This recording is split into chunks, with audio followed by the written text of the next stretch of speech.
The night stretched long and silent over the northern plains of America, where fields rolled like quiet waves beneath the pale silver of the moon. The wind whispered secrets through the tall grasses, brushing against abandoned barns and deserted rail crossings, carrying with it a hum that seemed almost alive.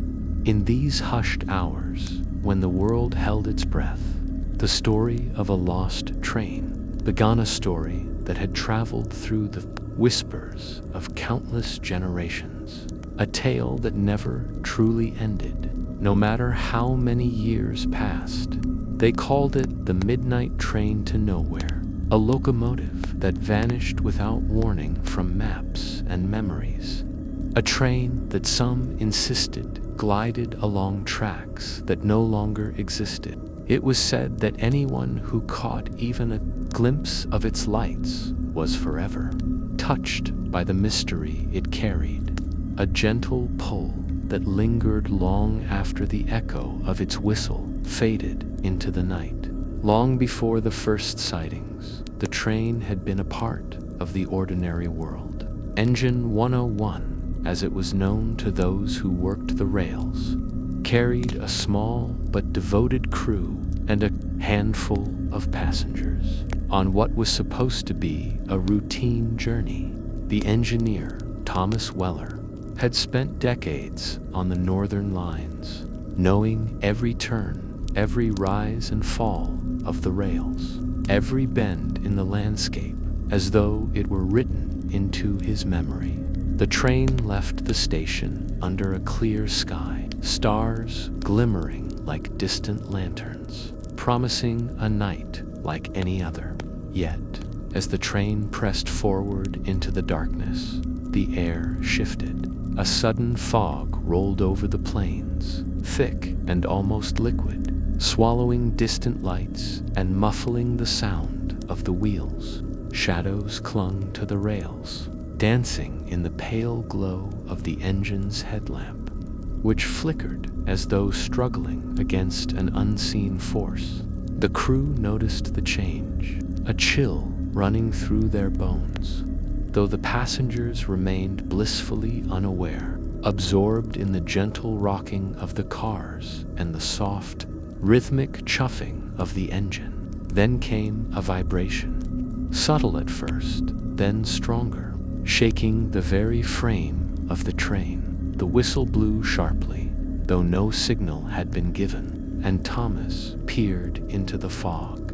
Ahead, the rails seemed to dissolve, stretching into a gray nothingness that defied explanation. He called for the brakes, but the train moved as though caught in a current not of this world.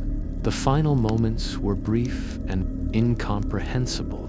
Engine 101 and everyone aboard disappeared into the mist, leaving behind nothing but silence and a lingering sense of loss. For weeks, search parties combed the surrounding countryside.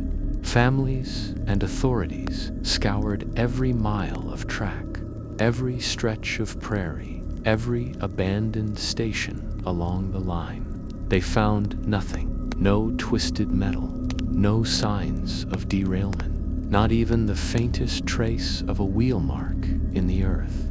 As the days turned to months, and the months into years, the story became legend, passed from one generation to the next in hushed tones, a tale that grew richer with each retelling. It was not long before the first sightings began. Farmers working late into the night spoke of distant lights moving across their fields, accompanied by a rhythmic chuffing that seemed to float above the ground. Travelers on the northern highways recounted encounters with a faint, glowing train moving silently beside their vehicles, its windows dark and filled with shadowy figures whose eyes seemed to pierce the veil of reality. The fog carried whispers, soft conversations, and distant laughter, echoing faintly like a lullaby. both comforting and unsettling. Those who claimed to see the train often spoke of the phantom conductor, a figure standing at crossings or along the tracks, dressed in a faded uniform with a lantern casting a gentle blue light. He moved with deliberate slowness, his gestures both warning and guiding. Some believed he was Thomas Weller himself, bound to the train by some unbroken thread of duty or fate, while others considered him a guardian of those who might wander too close to the path of the midnight train. His presence was never threatening, only enigmatica, spectral guide in a world of uncertainty. The train's appearances were erratic. It emerged on nights thick with fog, when the moon was thin or hidden behind clouds, or on dates long marked in history as anniversaries of its final departure. Some theorists proposed that the train had slipped through time itself, existing in a dimension slightly out of phase with our own, intersecting the present only at moments when the boundaries weakened. Others suggested that it carried its passengers in a liminal state, suspended between life and death, moving along rails that were no longer part of the physical world. Inside the train, the passengers remained forever in motion, yet never arrived. Shadows of men, women, and children pressed against the fogged windows, their faces etched with longing or sorrow. Some were recognizable to those who knew old family photos, while others were strangers who had vanished under mysterious circumstances long ago. The air carried their voices, sometimes faint, melodic whispers that seemed to tell stories of lives unfinished, of journeys interrupted, of moments lost to time. Occasionally, a hand would brush against the window, leaving behind a faint chill, a reminder that the line between the living and the lost was thinner than most could imagine. Over the decades, more encounters were recorded. Truckers driving the lonely highways spoke, vibration beneath their wheels, followed by a light appearing alongside them, only to vanish when glanced at directly. Children, walking home from school, claimed to hear soft footsteps on gravel where no path existed, and hunters in the northern forests reported fleeting glimpses of a train glowing faintly among the trees. The legend grew, evolving into a narrative both terrifying and strangely comforting, as if the midnight train existed to remind the living that some mysteries were meant to endure. Scientists and skeptics have attempted to rationalize these occurrences, proposing optical illusions, atmospheric anomalies, or even collective hallucinations. Yet, for those who have experienced it firsthand, the train is very real. The hum of the engine, the soft vibration beneath the earth, the faint blue glow of the lanternal persist in memory long after the sighting ends. Some say that listening carefully on foggy nights, one can hear a distant whistle that carries across the plains, a haunting yet gentle reminder of a world that lies just beyond our own. The train is not merely a vehicle, it is a keeper of stories.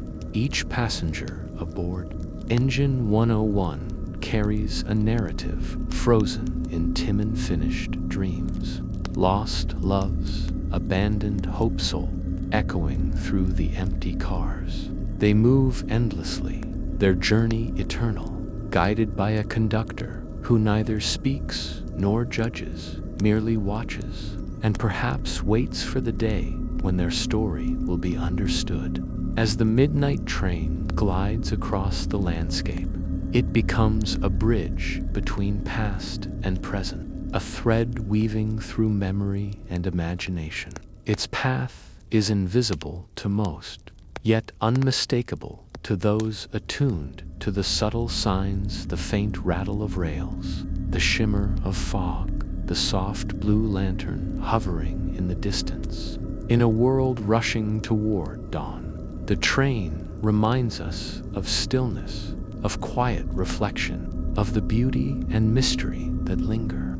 When the lights go out and the earth holds its breath, in the end, the midnight train to nowhere is more than a story, it is an experience.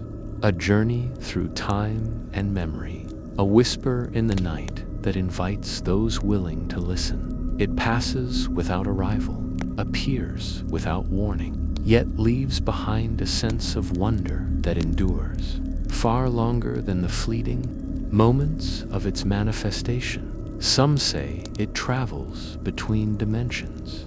Others claim it is a haunting. Yet all agree on one truth: the midnight train is eternal, a legend that rides on the winds of the night, waiting for anyone ready to hear its call.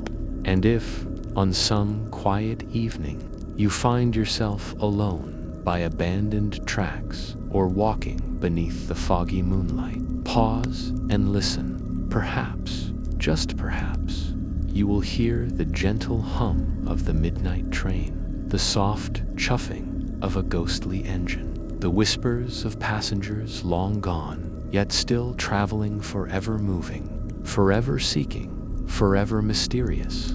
The night deepens, the world grows still, and the train continues its eternal journey.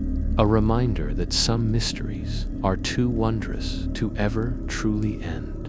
In the quiet expanse of the American Midwest, where open fields stretch so far that the horizon seems to melt into the sky, there once existed a railway line that no longer appears in any official map, not in government records, not in transportation archives, not even in the old newspapers that once proudly announced its construction. It was a line that people swore they had seen, a line where a dark iron train ran through the night like a whisper in motion. Yet somehow, slowly, silently, both the train and its tracks faded from the memory of an entire region. Tonight, as you settle into rest, let me take you softly through that forgotten story, a tale so gentle and so strangely soothing that its mystery might drift you into sleep before you even realize you're dreaming. The story begins more than a century ago, in a town that itself has almost disappeared, Harrow Ridge, Illinois. It wasn't a particularly important town. It wasn't big, nor rich, nor famous. It was simply peaceful. The sort of place where the air carried the smell of warm wheat in summer, and where winters were quiet except for the slow crackling of frozen trees bending under the weight of snow. But to the people of Harrow Ridge, the world felt whole, complete, and full of promises, especially after the railway came. It was said that the railway line was built faster than any track in that era. Workers constructed it over a single summer, and even though there were no official government records of such a massive project, the townsfolk remembered the hammering, the shouting, the metal grinding, and the long caravans of workers. Everyone remembered the excitement of watching the tracks stretch further each day until finally the first train arrived. It came at night, and that became its tradition. You see, this train never ran during the day.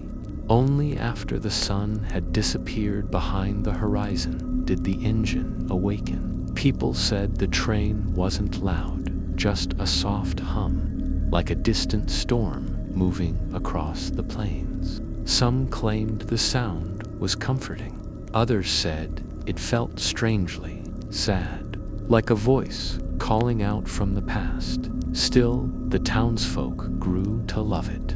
Many farmers used the night train to send grain to faraway cities. Children would stay awake in their beds just to hear the faint rumble drifting through the dark. For decades, the train was part of life, predictable, steady, always on time. But then, one night, it simply didn't come. At first, people assumed there was a delay. Storm season often disrupted schedules. But the next night, there was no train. And the night after, that still nothing. The town grew anxious. Some walked toward the tracks to see if any damage had been done. Others waited beside the platform, holding lanterns, hoping the glow might catch the attention of the approaching engine.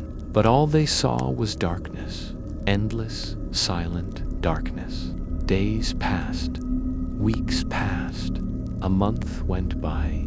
The train never returned. Finally, a group of farmers decided to follow the tracks in hopes of reaching the next town and finding answers.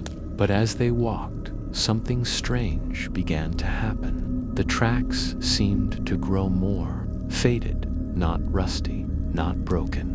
Faded like lines in a watercolor painting soaked by rain. And then, several miles from Harrow Ridge, the tracks simply ended. Not broken, not removed. They just stopped. Like someone had erased the rest of the line with a giant invisible hand. More men were sent to verify it. They all reported the same thing. The tracks ended abruptly, as if the world beyond that point had forgotten they were ever there. And then, slowly, the people of Harrow Ridge began forgetting to. It didn't happen all at once. People still talked about the train for months, but the next generation talked about it less. And the generation after that barely remembered anything. Only the oldest citizens kept insisting, with trembling voices, that they once heard a train passing through the night. But their grandchildren would simply smile politely, assuming it was a memory mixed with dreams. When Harrow Ridge finally became abandoned, decades later, due to economic collapse, the railway was no longer part of anyone's mind. By the time historians attempted to document the region, they found nothing. No records of construction, no newspaper articles, no blueprints, no mentions of a night train in any archive. Even the abandoned station someone swore had existed was nowhere to be found. Only a small clearing remained where it was supposed to stand, covered in tall grass, swaying gently in the wind. But here's where the mystery deepens. In 1993, a group of amateur railway historians were exploring old routes across the Midwest. One evening, near the overgrown fields of the former Harrow Ridge area, they heard something unusual, a low rumble, soft, steady, rhythmic. They followed the sound, pushing through tall grass, until they reached an open plain, and then they saw it. A black iron locomotive gliding across the empty field, without any tracks beneath it. Its wheels turned, but touched nothing.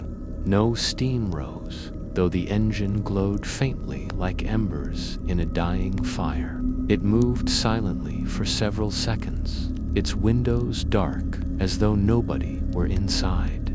Then, as the historians stood frozen in awe, the train passed in front of the man, vanished into thin air.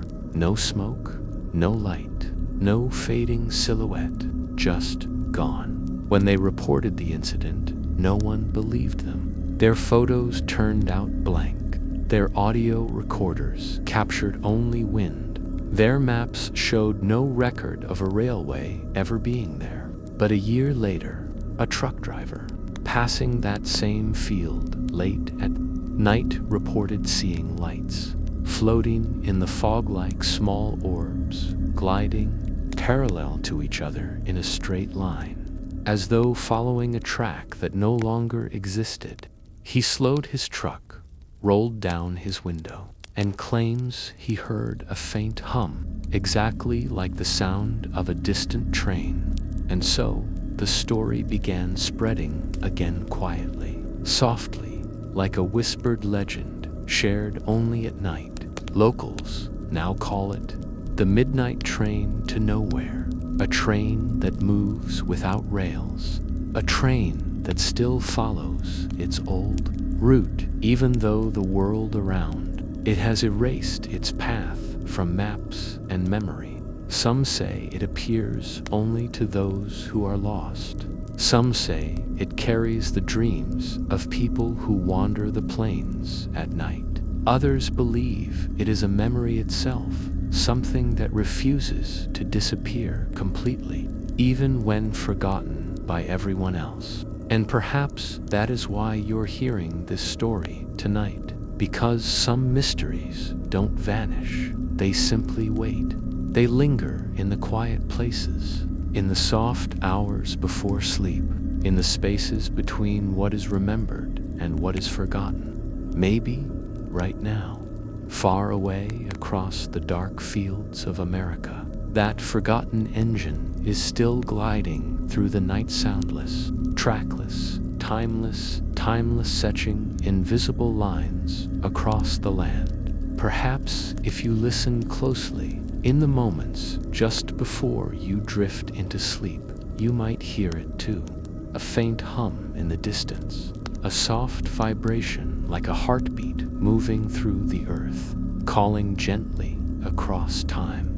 Not to frighten, but to remind that some stories live on, even when everything else disappears. And tonight, as your eyes grow heavy and your breathing slows, let the vanishing rails fade softly into your dreams, carrying you gently and peacefully into the quiet mystery of the night. Night settled quietly over the old American Midwest. The land was still, the sky was moonless, and the abandoned railroad towns felt more silent than usual.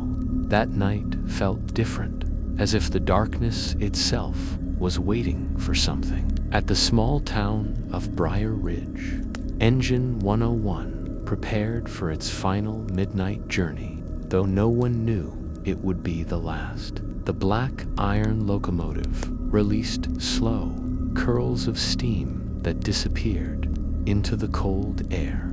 The fog rolled in thick, wrapping the train in a pale blanket. Conductor Samuel Reed walked alongside the train with his lantern. Sam had been working the rails for 20 years, and he trusted his instincts more than any map. That night, something felt wrong. He couldn't explain it, but the quiet pressed too heavily on his chest. Inside the passenger cars, 24 travelers settled in for the overnight ride. A mother and her little daughter sat near the middle. A soldier, returning home, rested his head against the window. A writer jotted notes in her journal, unaware she would soon write her final words. The station master warned Sam that the fog was unusually dense near Clearwater Bend. Sam nodded, even though the unease inside him continued to grow. At 12:07 a.m., the whistle of Engine 101 echoed through the empty valley. Some said later that the whistle didn't sound normal. It sounded almost like a cry. The train began to move, rolling slowly, its wheels clanking rhythmically as the fog swallowed it whole. The first few miles were uneventful. Sam walked through the aisles, checking on passengers. Everything looked normal until the little girl tugged at his jacket. She asked him who the man outside the window was. Sam froze. They were moving at high speed, deep into the fog. There should not have been anyone outside, but when Sam turned to look, there was nothing there, only white fog sliding past like smoke. The girl insisted she had seen a man waving at her.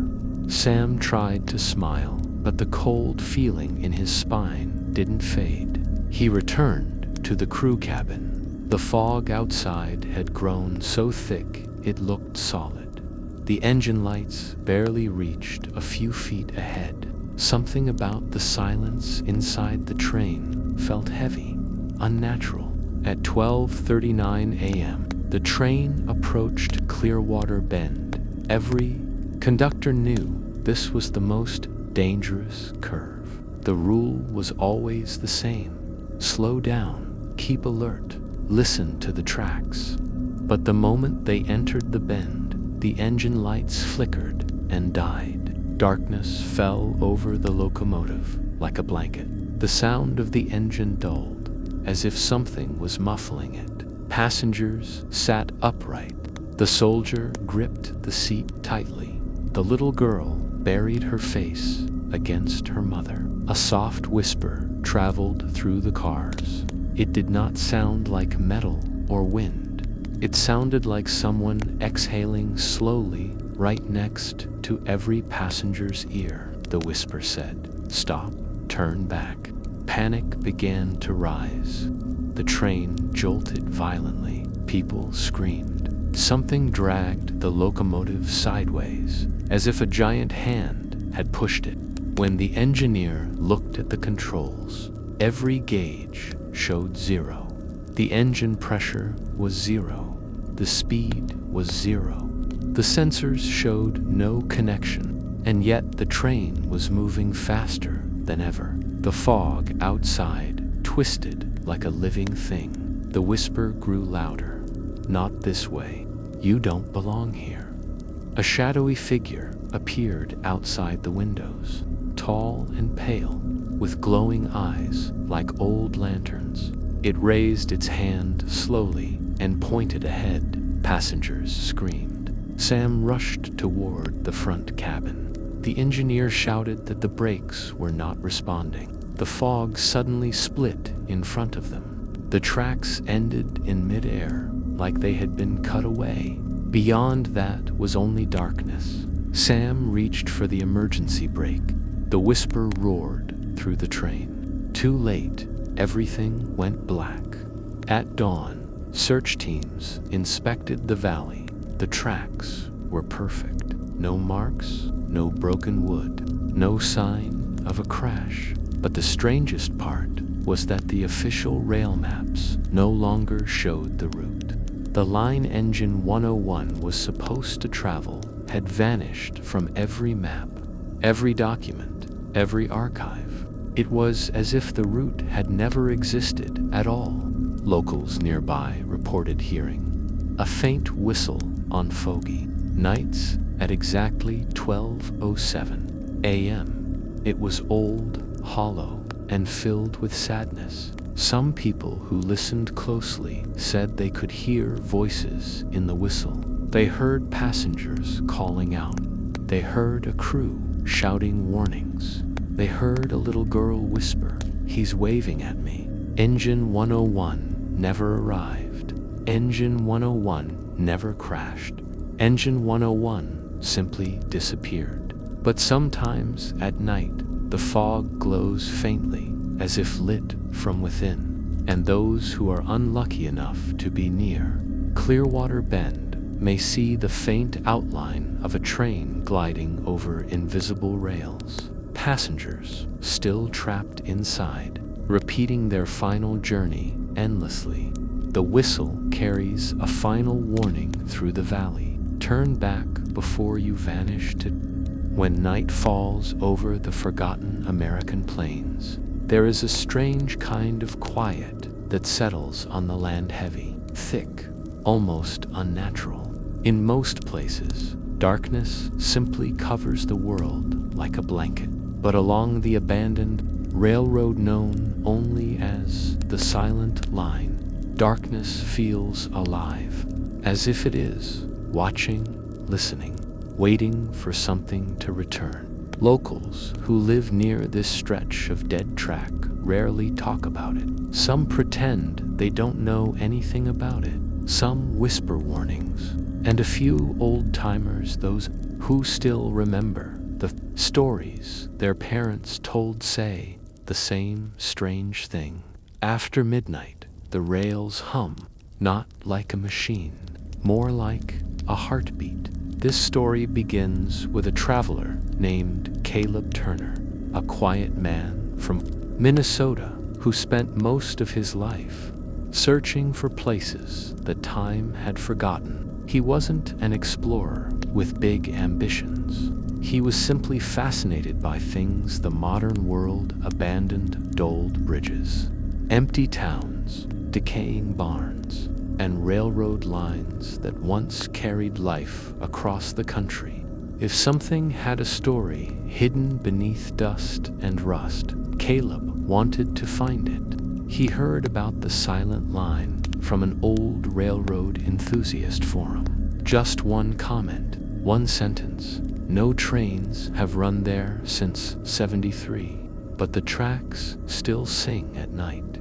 There were no photos, no explanations, no details, just whispers, and that was enough for Caleb. He arrived in Montana in late October, when the cold creeps in early and the nights are brutally long. His old truck rumbled along a gravel road until the GPS froze, then shut off completely. His phone battery, fully charged that morning, suddenly dropped to 1%. He cursed under his breath and looked up at the landscape. The world felt empty. Endless fields of dry grass stretched toward a distant ridge, and the sky was already turning gray with the last hints of sunset. Then he saw it.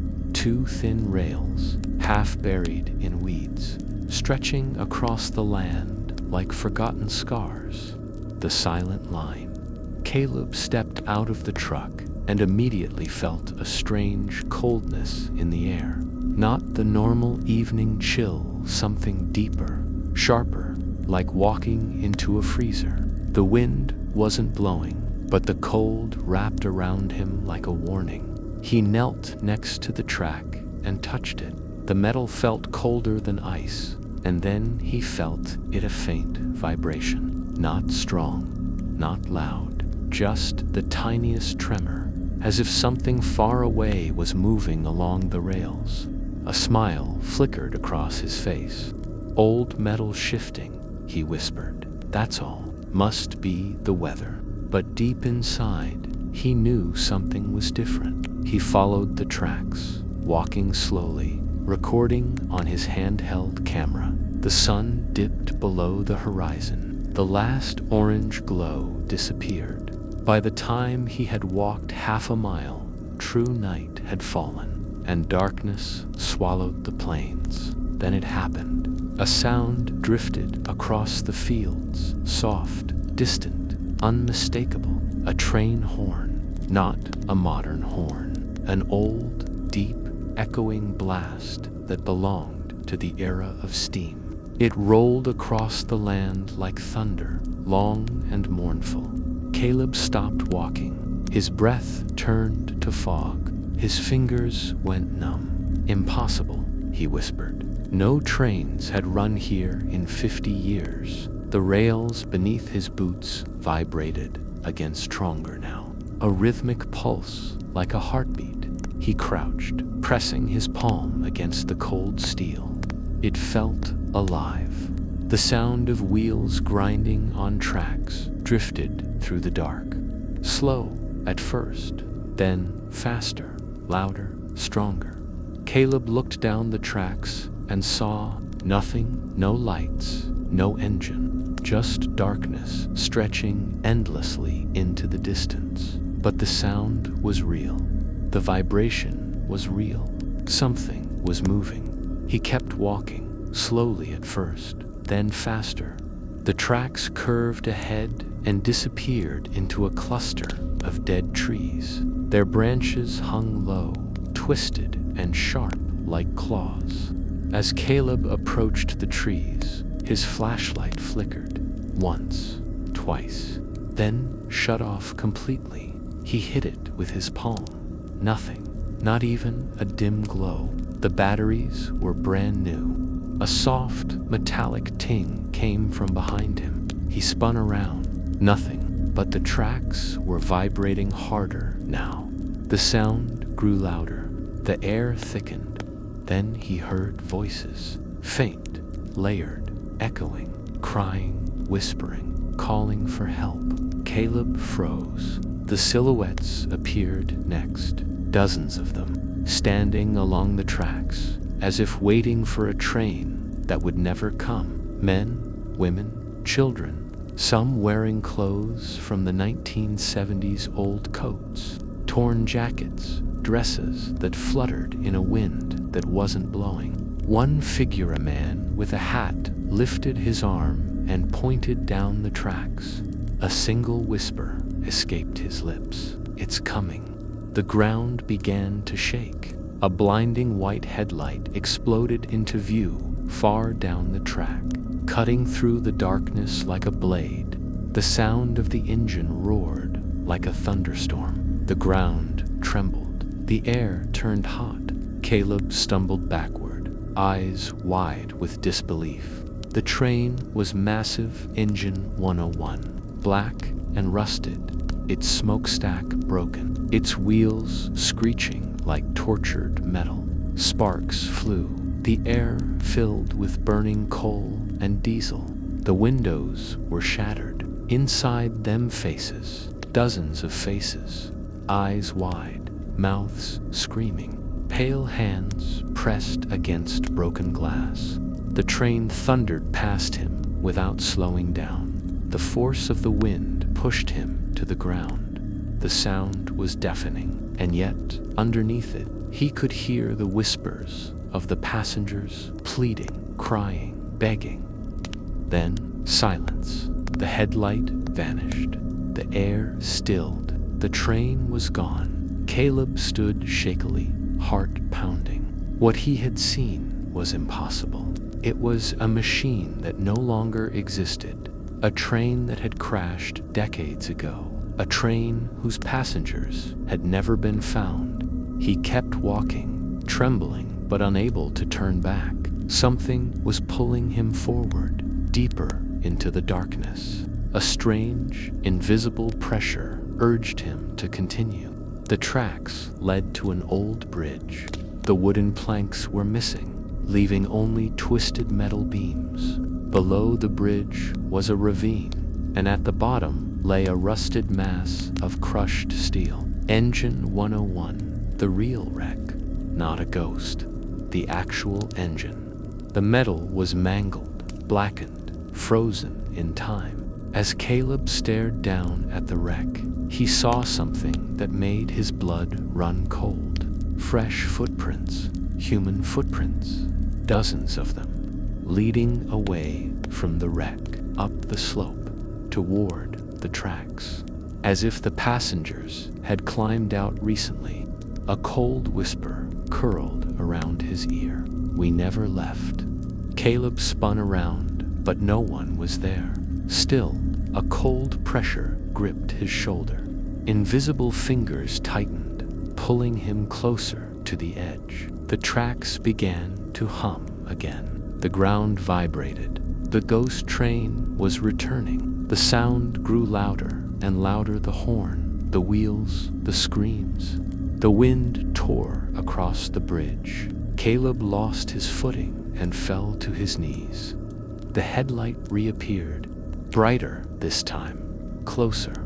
The engine roared toward him, sparks flying from its wheels, its broken face twisted with rage. The passengers screamed silently behind shattered glass. The invisible hands pulled Caleb toward the ravine. He grabbed onto a metal beam, fighting desperately. His fingers slipped. The pressure increased. Then the train reached the bridge. A wall of white light swallowed him. Voices screamed his name. Cold air rushed into his lungs. And then everything stopped. The light vanished. The pressure released. The voices faded. The tracks fell silent. Caleb lay on the ground, gasping. The world returned. The night felt normal again. The wind blew gently across the plains, but the feeling of being watched lingered. He staggered back to his truck and drove away without looking back. He didn't speak. He didn't breathe. He didn't blink. He left Montana that night. But the story didn't end there, because locals later claimed they saw a new figure walking the silent line, at night tall, thin, carrying a camera. Some said he looked lost. Some said he looked scared. And some said he wasn't alone. They heard footsteps beside him, and whispers, and the low, distant hum of a train that no longer exists, because once you hear the echoes on the rails, they never stop. Not for the passengers, not for the dead, and not for Caleb Turner, who, they say, sometimes still answers when the train calls his name. Night had fallen over the rolling hills of the American Midwest, and the old railroad tracks lay hidden under a thick blanket of fog. Few dared to walk these rails after dark.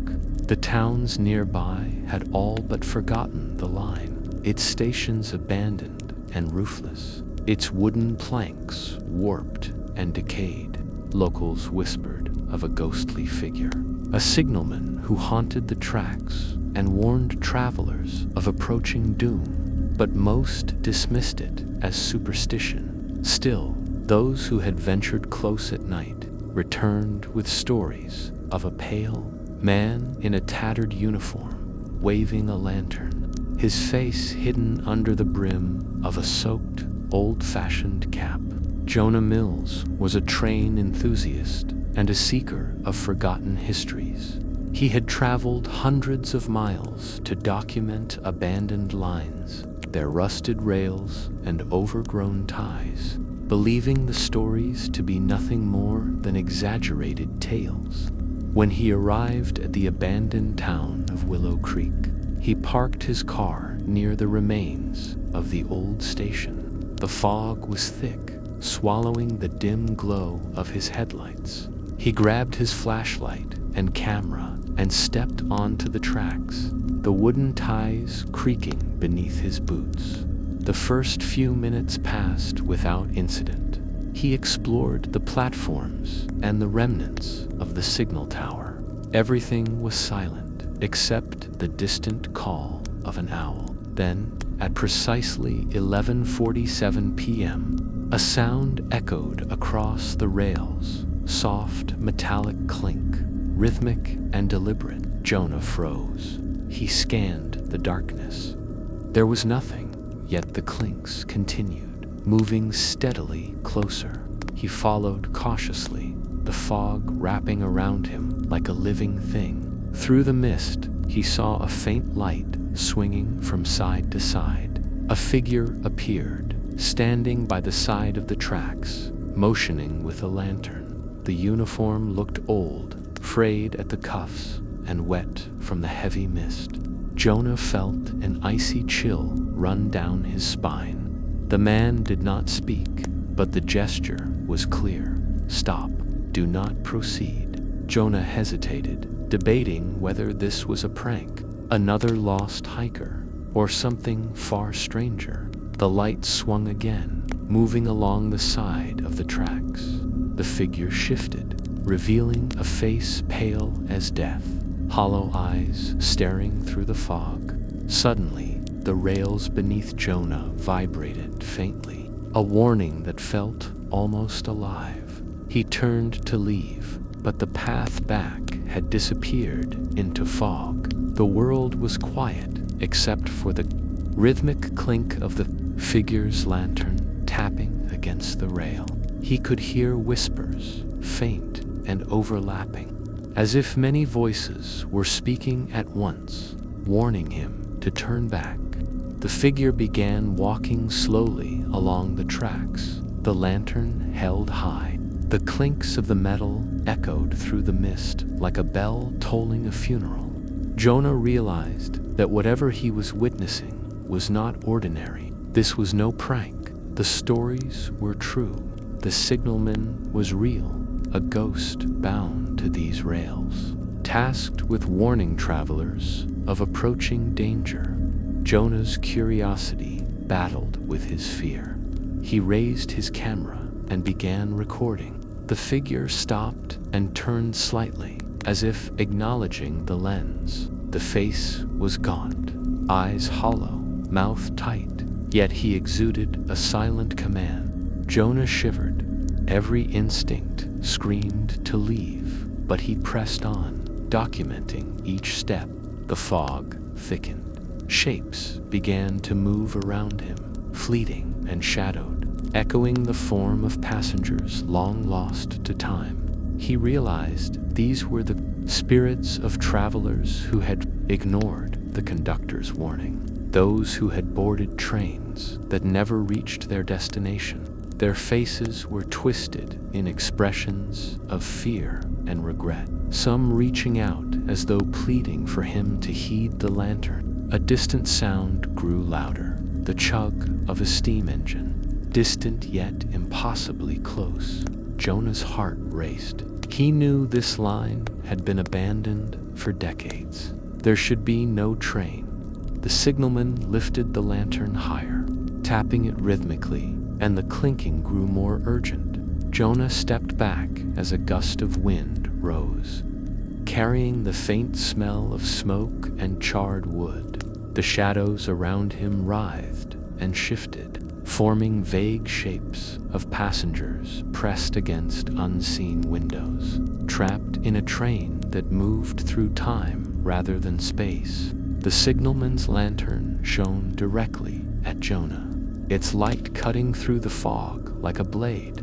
The train approached, not visible, yet undeniably present. The ground beneath Jonah vibrated with the momentum of unseen wheels. He could hear the metal grinding against rails, the hiss of steam escaping, and the faint chorus of voices from inside the spectral cars. Panic set in. He knew the stories now. Those who ignored the signalman's warning often vanished, their souls joining the train's endless journey. The signalman stepped aside, pointing furiously down the track. Jonah understood. The train was coming. He had a choice: proceed or retreat.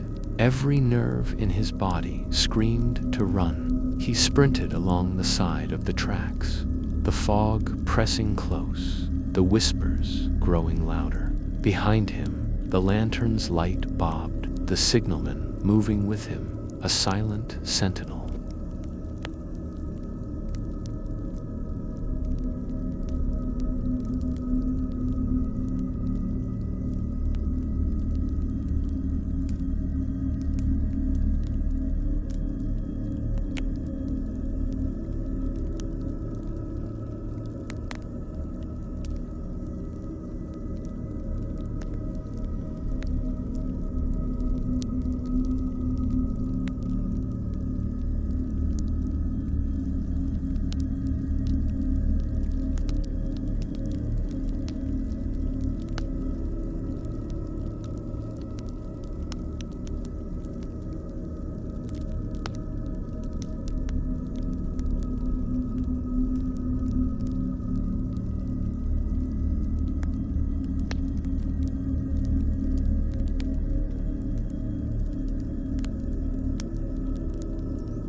And some nights, if you listen closely, the whispers grow louder. They speak directly to those nearby, carrying a simple message. Do not ignore the warning. Do not board the train. Jonah's story became a cautionary tale, one that circulates quietly among train enthusiasts and those who dare to explore abandoned lines.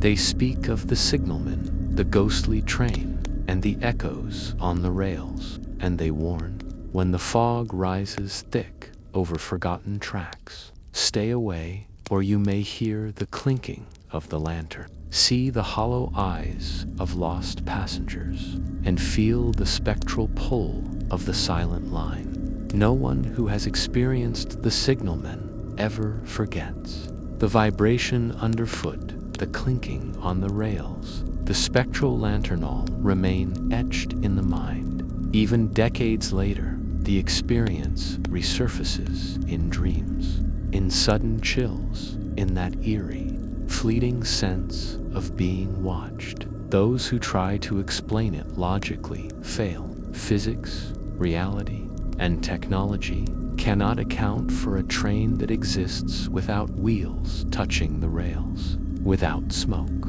without fire, without mass. The stories insist it is real, anchored to this world only by memory, by fear, and by the undying presence of the ghostly conductor. Some believe the train itself is a curse, bound to the rails by tragedy and death.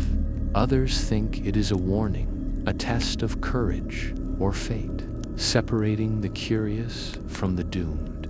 The clinking of the lantern, the rhythmic steps of the conductor, and the whispering passengers are all signs of this enduring legend. Those who hear it report the same sensations: a sudden drop in temperature, fog thickening unnaturally, vibrations underfoot, the rhythmic clinking, and a voice calling from nowhere. And the instant you respond or hesitate, you feel the unseen pull, as if the rails themselves are drawing you closer to the ghost train. Jonah Mills never returned to the silent line, but he carried the memory forever.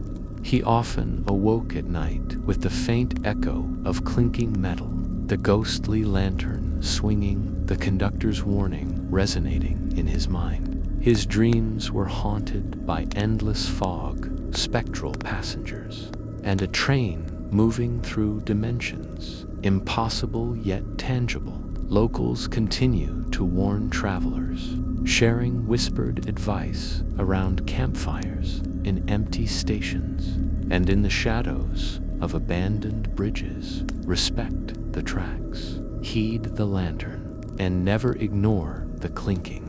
For if you do, the ghostly signalman may appear, and the silent line will claim another soul. The night air over the abandoned rail lines was thick with mist. The moonlight barely pierced the fog, and the faint outlines of distant hills were swallowed by darkness. Travelers often ignored these parts of Montana, but there were always a few drawn to the unknown, the thrill of history, or the curiosity of places where the past still lingered in the air. Among them was Lila Harrington, a travel blogger and amateur historian, eager to document forgotten landmarks.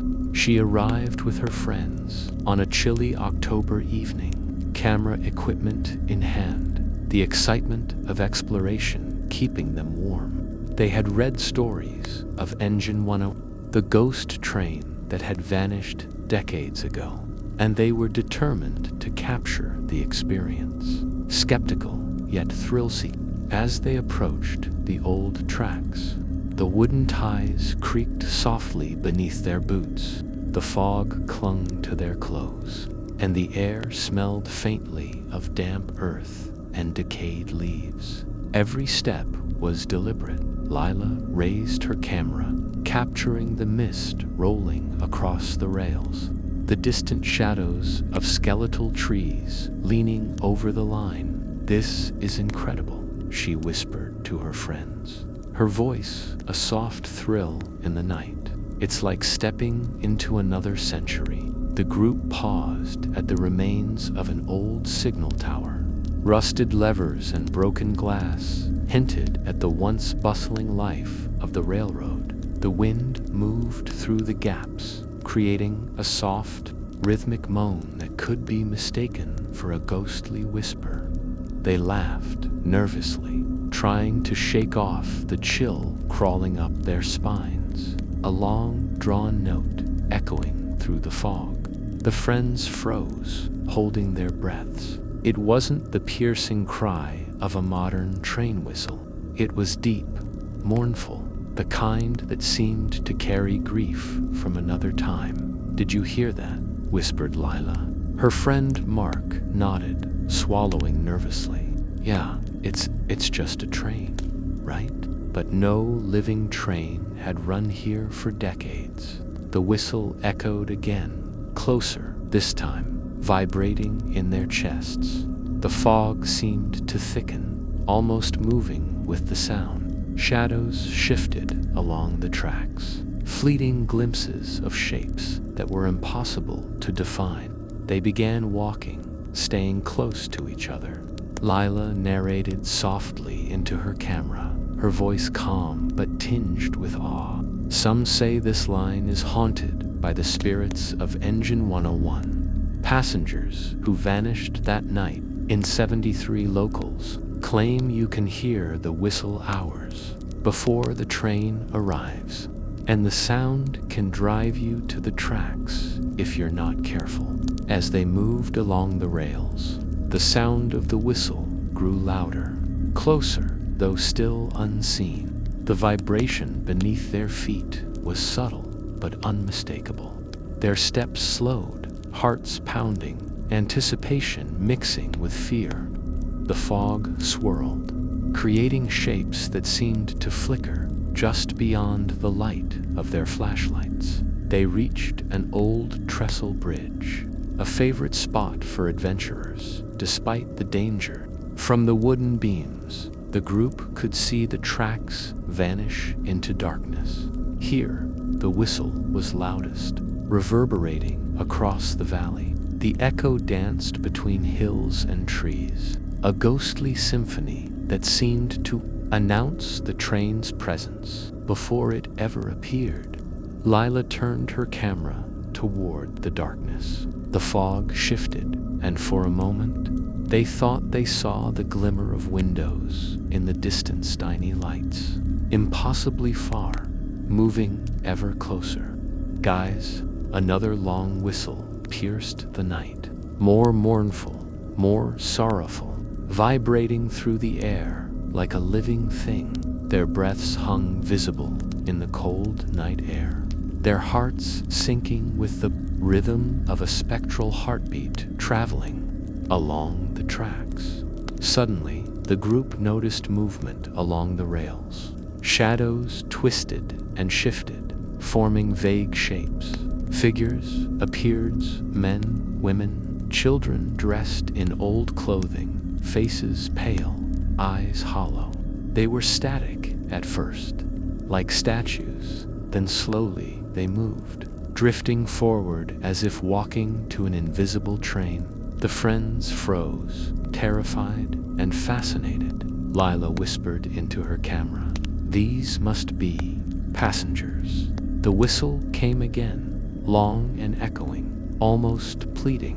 Lila could feel the sound pressing against her chest, pulling at her senses. She realized then that the stories were not just legends. Something powerful lingered on these tracks, something alive in the echoes, something that called to the living like a siren. Her friends held her hands.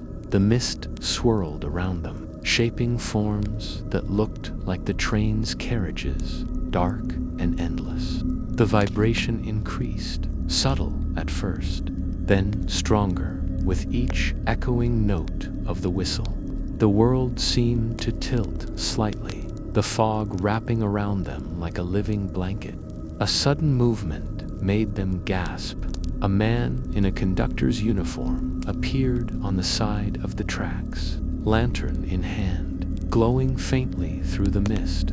His face was pale, gaunt, eyes deep and hollow. He raised the lantern and swung it slowly, a rhythm that matched the whistle, a silent signal to stop or retreat. Leela's voice trembled.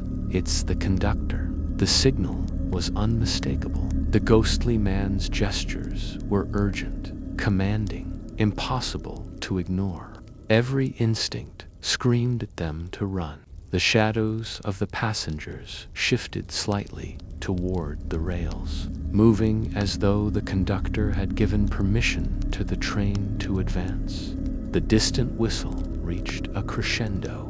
The vibration underfoot became palpable. The ground seemed to hum, alive with the force of an approaching presence. The air grew heavy, charged with electricity, carrying the faint scent of coal, metal, and something ancient. A single carriage appeared faintly through the fog. Its windows shattered, the edges blackened and twisted. Figures inside pressed their hands against the glass. Mouths open in silent screams. The sound of their desperate cries seemed to layer over the whistle, creating a chilling symphony of loss and warning. The conductor's lantern tapped against the rails, producing a hollow, metallic echo that intertwined with the whistle. It was a warning and a signal. The friends understood immediately. Ignore this, and the train would claim them. Lila clutched her camera tighter. She wanted to capture everything, but fear had rooted her to the spot. Mark grabbed her arm. "We need to move now." They stepped backward carefully, keeping their eyes on the spectral train and the conductor. The fog twisted and swirled, trying to obscure the path, but the lantern's glow guided them. Every echo of the whistle reverberated in their bones, a pulse they could not ignore. As they moved away, the train advanced ever so slowly, never fully appearing, yet always present. Each whistle note grew fainter as they gained distance, yet the hum of the rails remained, a subtle vibration marking the lingering presence of the lost engine. Once clear of the trestle, the friends collapsed onto the grassy embankment, breathless, shaken, yet alive. They dared a glance back. The fog had swallowed the tracks completely. The whistle had faded. The conductor, the passengers, the train, they were gone. Lila reviewed her footage later. The video captured nothing. Extraordinary empty tracks, fog, distant shadows. Yet, when she played the audio carefully, the faint, layered sound of a train whistle, the tapping of a lantern, and soft, overlapping whispers could be heard. It was proof enough. The legend was real. In the following days, locals reported sightings of ghostly lights along the tracks, the faint echo of a whistle at odd hours, and silhouettes of passengers walking slowly, eternally waiting for a train that never truly arrives. Some who ventured to the silent line at night never returned, lured by the haunting calls of the whistle. Others came back, pale and shaken, recounting the chilling echoes and the ghostly conductor, warning that the line should be approached with caution, respect, and fear. The silent line remains today, hidden, forgotten, yet alive in the mist, in the echoes, and in the spectral warning of the conductor. And travelers like Lila, who dare to listen, may never forget the haunting music of engine 101, the whistle that precedes its arrival, the vibration beneath their feet, and the silent message of the lost passengers. Some lines are not meant to be walked alone, and some echoes travel forever, even years later. When the fog thickens and the wind dies down over the abandoned tracks, the faint whistle may call out across the hills. Travelers stop, listening. Some hear it once and never return. Others pause, tremble, and continue, forever marked by the night the silent line spoke to them. The night was unusually still along the old railway line that stretched across the rolling hills of Vermont. The moon was a thin crescent, barely illuminating the twisted, rusted tracks. Travelers who stumbled upon these rails at night often described an oppressive feeling, a heaviness in the air, as if unseen eyes watched their every move. It was here that the stories of the Midnight Express, a train that vanished decades ago along with its passengers, were whispered by locals in hushed tones. They said some souls never left, cursed to wander the cars of that spectral locomotive forever. Evelyn Parker, a travel historian and amateur photographer, had always been fascinated by such legends. Her curiosity was insatiable, fueled by a desire to document lost histories. That evening, she arrived with a small group of fellow enthusiasts. They had read about the cursed train, the passengers said to roam its phantom corridors, and they wanted to witness it for themselves. Their cars rattled along the gravel road, the fog curling around the tires like ghostly fingers as they stepped onto the tracks. Evelyn noticed the smell immediately: damp coal, rust, and something faintly metallic, like old blood. The wooden ties groaned underfoot. The fog moved unnaturally, shifting and swirling as if alive. She raised her camera, filming the mist. The others were similarly entranced, whispering about the beauty and eeriness of the forgotten line. "This is incredible," murmured Alex, her friend and fellow historian. "You can almost feel the passengers, like they're still here, waiting." The group laughed nervously, their breaths visible in the cold night air. As they explored, the tracks seemed to stretch endlessly into the fog, curving and disappearing, the distant sound of wheels soft, uneven, almost whispering its their ears. None of them spoke at first, but the sound grew steadily louder. It wasn't mechanical in the conventional sense. It was deliberate, uneven, the rhythm of an ancient machine, alive with intent.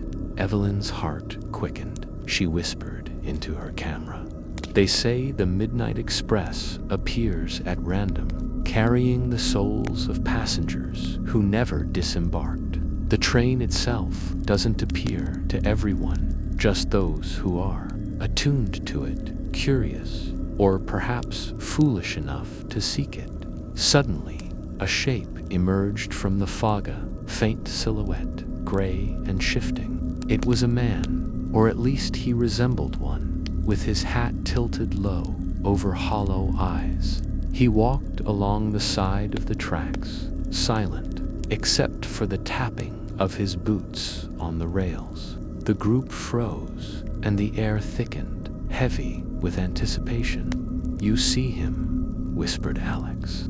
Evelyn nodded, her hands gripping her camera so tightly that her knuckles whitened. The figure's movement was slow, purposeful, like a conductor from another era. As he approached, the whispers began soft, unintelligible at first, then gradually forming words. They were speaking in multiple voices at once, overlapping, layered, warning and pleading. "Do not board, do not ride, do not follow." The group advanced cautiously, every step echoing along the rails. The fog swirled around them, occasionally forming vague shapes of passengers, men, women, and children in clothing from the 1940s and 50s. Their faces were pale, their eyes empty, but they moved as if alive, drifting forward along the phantom train. The whispers grew louder. Then came the train itself.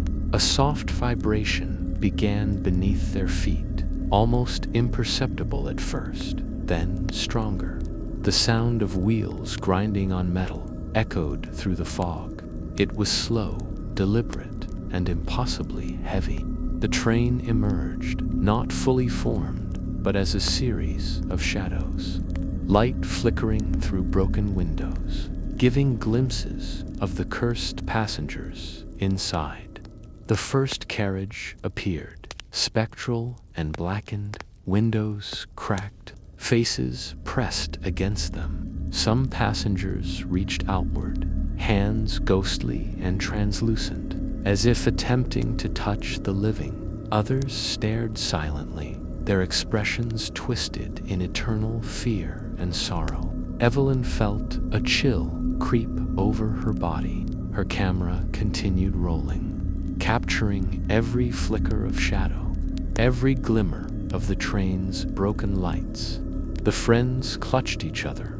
None dared to speak, but the group felt the pressure, the pull of the curse. Some part of them wanted to flee. Another part was mesmerized.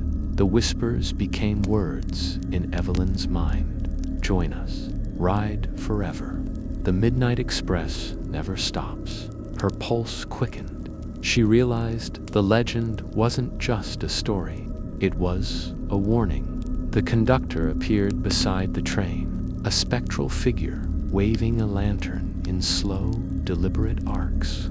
The light illuminated rows of passenger faces, pale and hollow, eyes locked on the living. Some mouthed silent cries for help. Others laughed softly, a sound that chilled the blood. The train moved imperceptibly, a shadow sliding through the fog. Yet every vibration, every echo, told the group it was real, dangerous, and alive. Evelyn whispered to her friends, "We have to respect it. We can't get on. We can't touch it. Just watch." As they observed, the ghostly passengers began to repeat gestures. Some walked along the aisles, others stood pressed to windows, and a few seemed to turn and look directly at the living visitors. The sensation was unbearable. The cursed souls, eternally trapped, acknowledging the living world, yet unable to interact fully. The whistle blew along, mournful sound that cut through the night air, echoing across the hills. The vibrations shook the ground, rattling loose stones and twigs beneath their feet. The fog thickened further, wrapping around the group like a living creature, pulling them toward the train, urging them to step aboard. Evelyn felt her legs stiffen, her feet wanting to move of their own accord. She realized this was the curse. The train's call, subtle and insidious, could lure anyone foolish enough to linger. Too bored, meant to join forever, to become part of the Midnight Express. The friends took a collective step backward. The conductor's lantern swung slowly, rhythmically guiding the cursed passengers, and then, almost imperceptibly, it pointed to the far end of the tracks, indicating an exit path. Evelyn nodded, understanding the silent instruction. The group moved carefully, stepping off the tracks, the fog swirling like a soft barrier. They dared a glance back. The train and its passengers faded, becoming wisps of shadow in the distance. The echoes of the whistle lingered, growing fainter as they retreated. Evelyn reviewed the footage later that night. The cameras captured only fog, empty tracks, and occasional shadows. Yet the audio told the real story. Faint voices, whispers, and the low hum of the train's wheels on invisible rails. It was proof enough. The cursed passengers still rode forever, and their presence could be felt by anyone who dared to observe.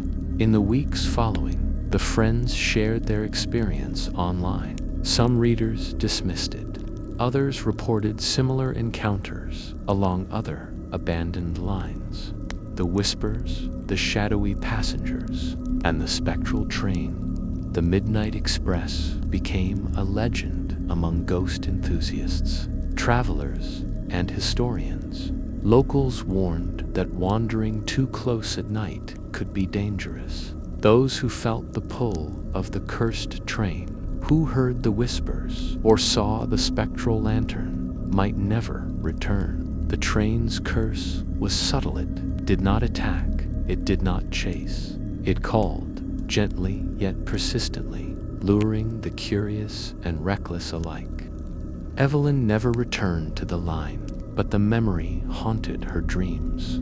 She awoke at night, hearing the faint rumble of wheels, the echo of passengers whispering from unseen cars, the spectral call of the conductor's lantern. She knew the curse was real, persistent, and patient. Even decades later, locals spoke of travelers observing strange shapes in the fog, hearing whispers along abandoned rails, or glimpsing faint, broken lights moving endlessly. The story of the Midnight Express, the cursed passengers, and their eternal journey became a chilling, cautionary tale. The train waits for no one, yet calls to all who dare to listen. No one truly understands where the Midnight Express travels, how far it goes, or what becomes of the souls aboard. The whispers suggest it wanders through dimensions, past time, carrying those who succumbed to its call. Every echo, every vibration, every faint whistle tells the same story. Some passengers never disembark, and some observers never forget. Evelyn shared the tale in her writings, always emphasizing caution. The train's curse is not aggressive, it is alluring. It rewards curiosity with terror and fascination with dread. Those who step close, those who linger too long, might hear whispers calling their names, urging them toward the rails, into the carriages of the cursed Midnight Express. And so the legend endures.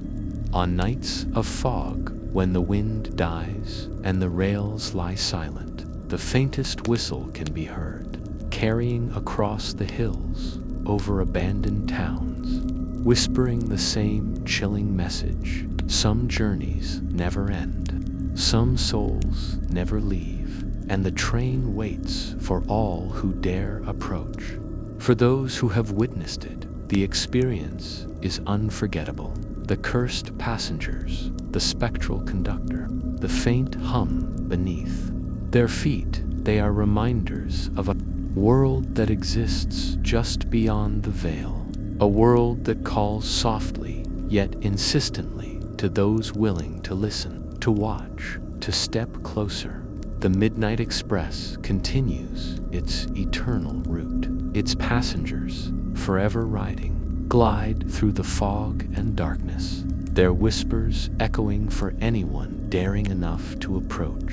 The stories persist, whispered in towns near abandoned lines, told in hushed tones by those who have seen shadows moving in the mist or heard distant whistle announcing the train's arrival.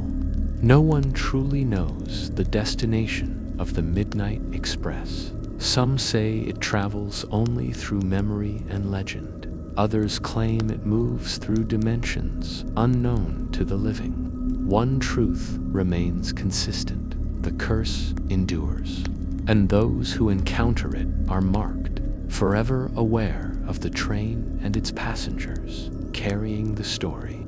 The fog lay thick over the abandoned rails as the moon struggled to shine.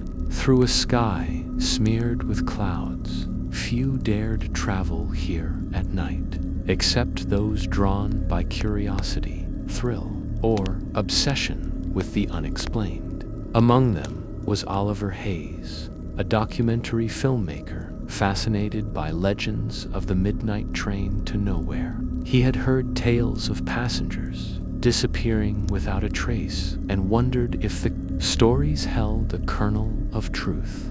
With his team of researchers and friends, he arrived at the decayed station of Hollow Creek, where the rails were rusted the ties warped, and nature had begun reclaiming the line. The air was cool, damp, and carried a faint metallic scent that hinted at history and mystery.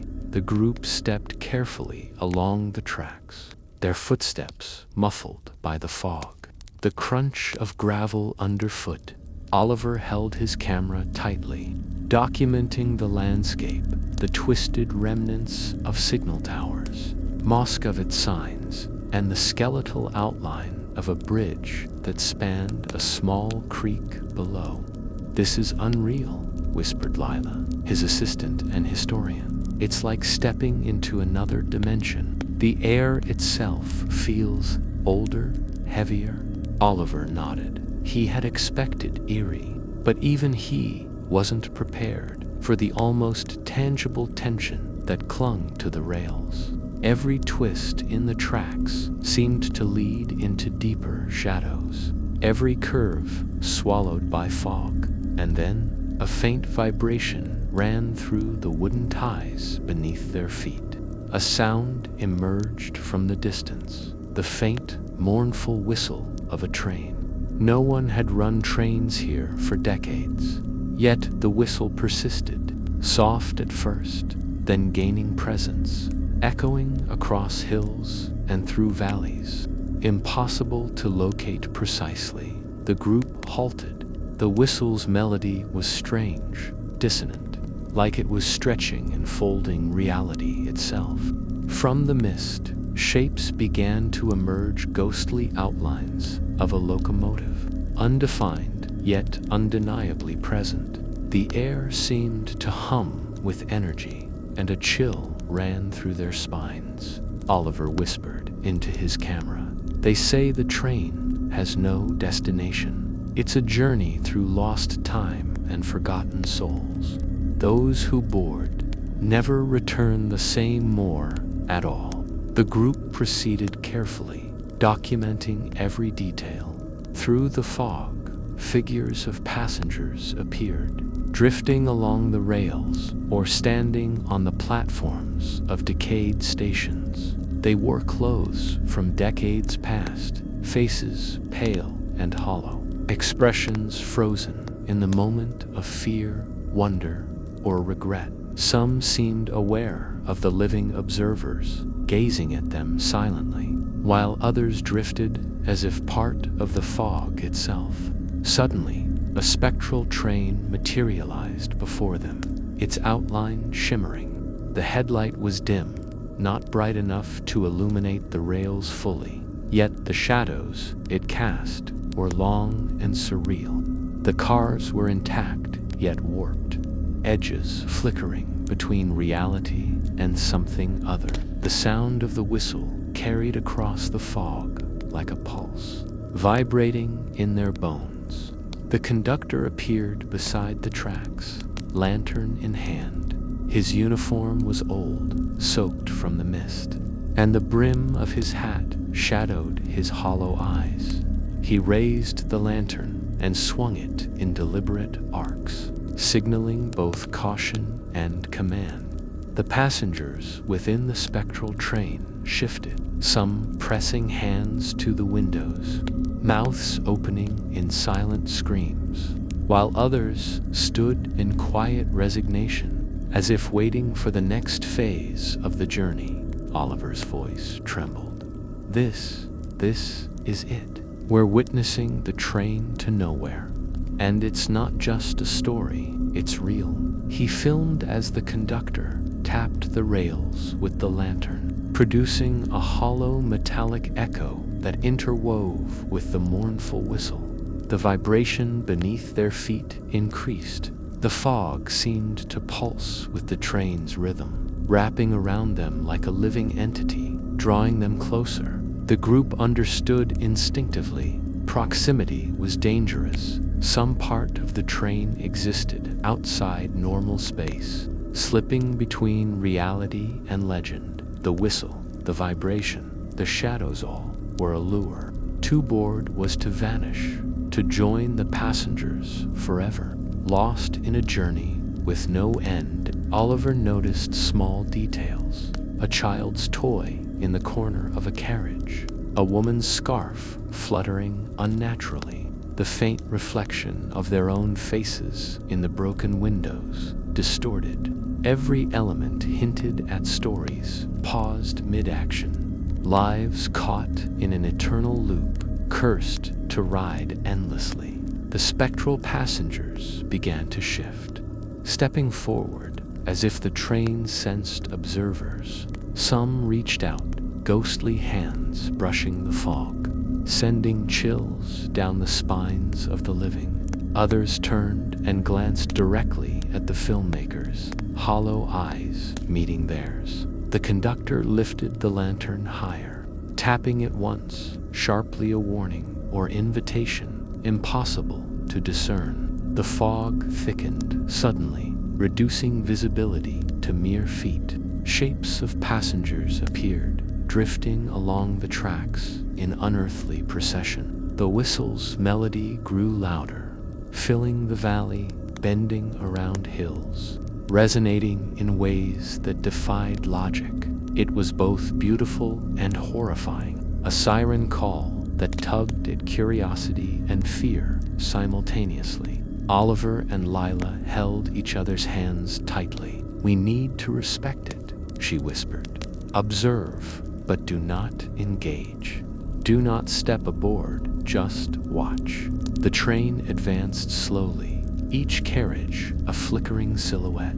Shadows moved inside, figures frozen as if paused between life and legend. Some faces twisted in anguish, others in quiet wonder. They were passengers of tragedy, history, and mystery intertwined. Then, a strong gust of wind carried the faint smell of coal and iron, a tangible reminder that the train, though ghostly, had once been part of this world. The vibration underfoot intensified, nearly forcing them forward. The whistle cut sharply, a final crescendo that seemed to demand attention. The conductor's lantern swung rhythmically, tapping the rails with precision. The group stepped back, allowing space. The fog formed a natural barrier, separating the living from the spectral journey. Every instinct screamed to run, yet every sense of awe rooted them in place. As the train passed, fleeting glimpses of carriages, faces, and items within flickered. A violin, a newspaper, an overturned chair. Each was a relic of a life that ended abruptly, now tethered to the endless journey of the train to nowhere. The whistle's echo lingered long after the spectral locomotive had vanished, vibrating in the hills, in the trees, and inside the minds of the observers. The friends slowly moved away from the tracks, each step careful. The fog thinned gradually, revealing the empty, rusted rails and overgrown surroundings once more. The whistle faded, leaving only the lingering echo, a soft warning carried on the wind. Oliver reviewed the footage later. The cameras captured mostly fog and empty rails, but the audio revealed subtle layers: the distant whistle, the tapping of a lantern, faint overlapping voices of passengers whispering, calling, or singing songs of the past.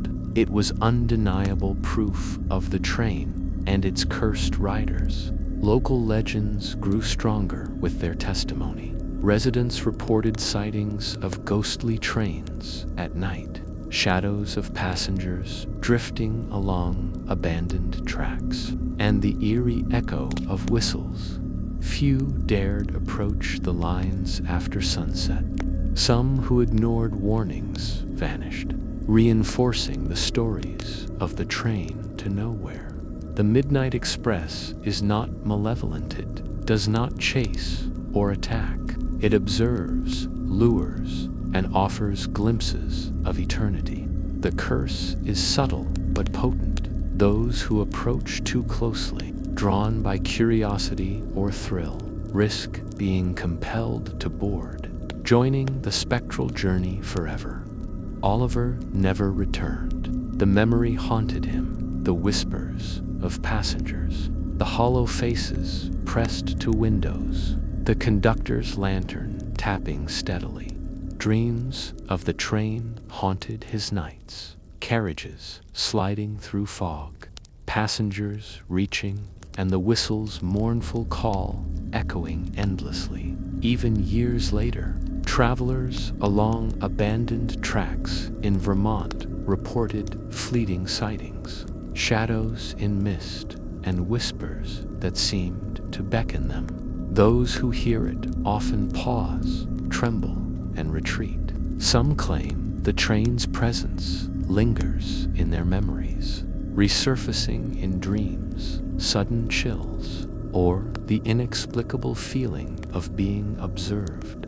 The train to nowhere carries its passengers through dimensions unknown to the living, through echoes of time, through fog and memory. It waits for no one, yet it calls to all who dare approach, and its cursed passengers continue their endless journey, forever riding, forever trapped, always observed by those foolish enough to linger. No one truly knows the destination. Some speculate it travels through history itself, collecting souls and moments from the past. Others believe it exists purely in legend, yet its echoes bleed into reality. One truth remains: the train, its passengers, and its conductor endure. Those who encounter them are forever changed, marked by the story, haunted by the call, and never free from the whispers carried on the fog. The spectral train's whistle may sound at any hour, in any fog, along any forgotten stretch of track. Travelers stop, listen, and feel the vibration underfoot. Some step back and survive. Others vanish, their fate unknown. But the legend endures. The train to nowhere exists, and the passengers who ride it are forever bound to its eternal, haunting journey. The night was unusually still over the abandoned stretch of the old Hollow Line, a part of the Midwest long forgotten by modern trains and travelers. Fog curled along the rails like fingers, grasping the earth and creeping into the forested hills nearby. Few dared to step here, except those drawn by stories, legends, and the inexhaustible pull of mystery. Among them was Daniel Mercer, a folklorist and writer dedicated to chronicling America's lost legends. He had heard whispers of the midnight train, Engine 101, and the curse of the passengers who never left. But tonight, Daniel was determined to uncover the truth, to face the riddle head-on, arriving with his small team just as the sun dipped behind the hills. Daniel noticed how the air seemed heavier here, almost charged.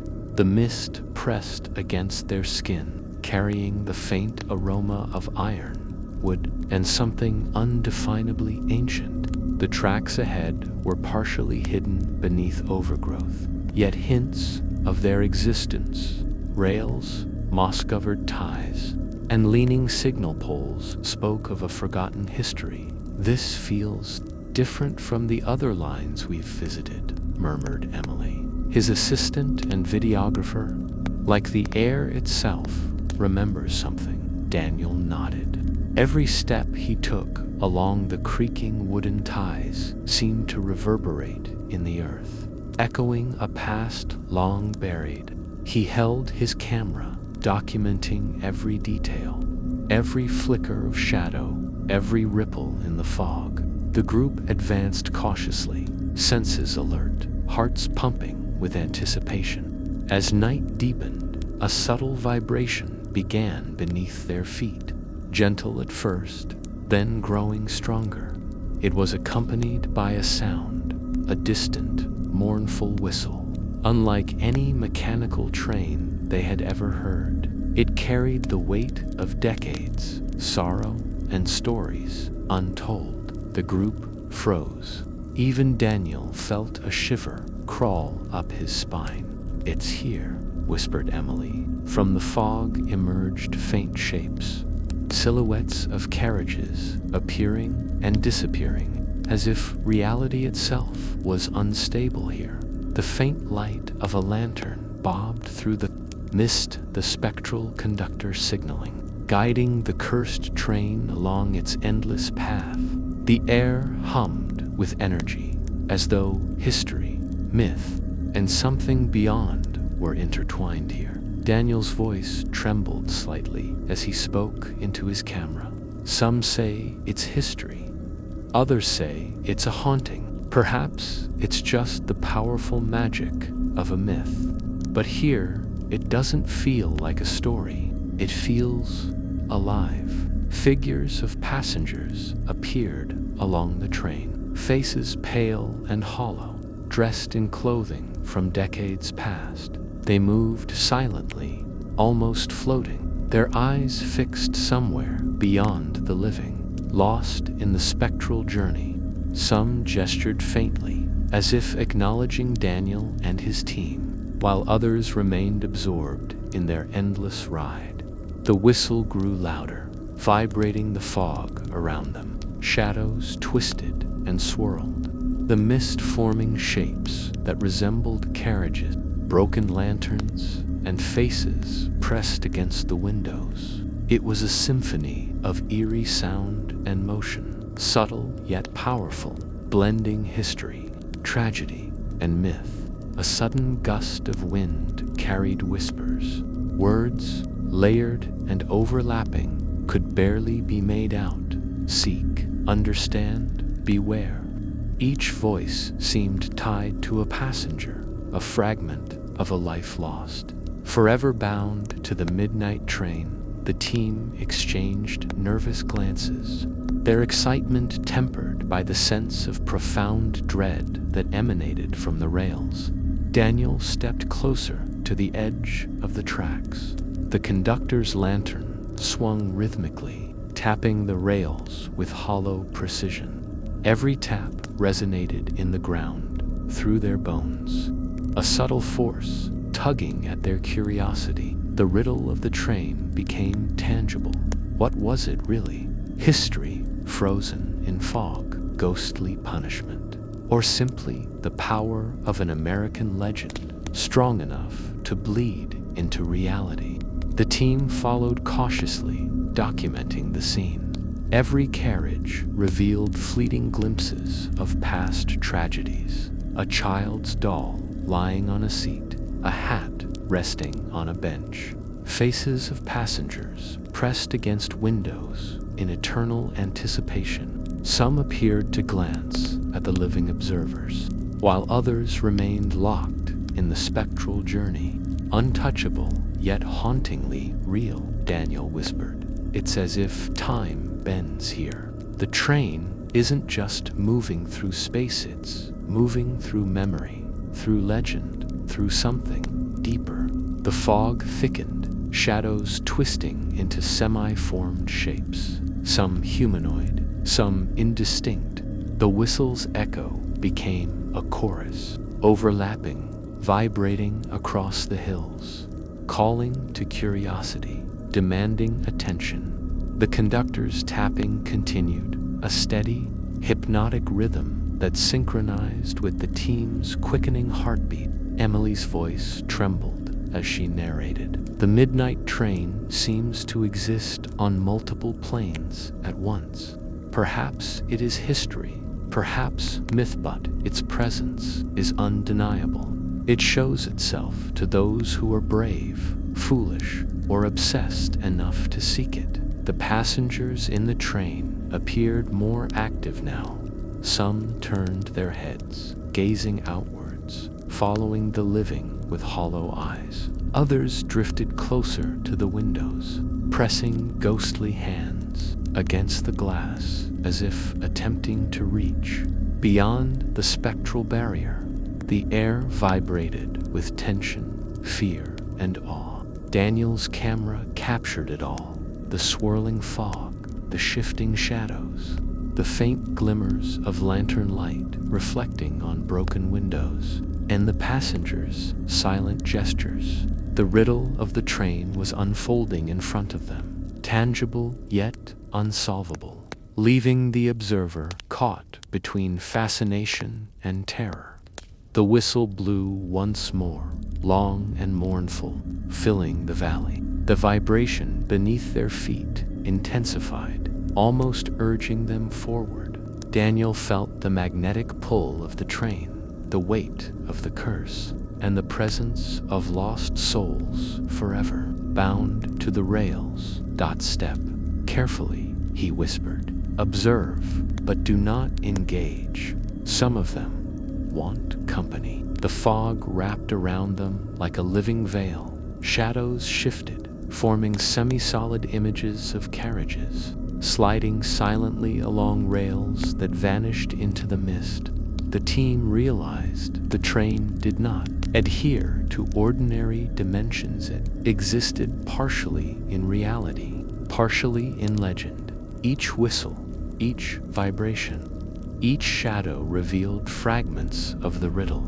The midnight train to nowhere was both history and myth, both warning and story, both real and unreal. The conductor's lantern rose high, signaling once, twice, then swinging in a pattern almost understandable. It tapped the rails, echoed against the hills, calling attention to the eternal journey, the passenger's curse, the unsolvable riddle of the train. Daniel and his team took deliberate steps backward, respecting the boundary between the living and the spectral, between curiosity and danger.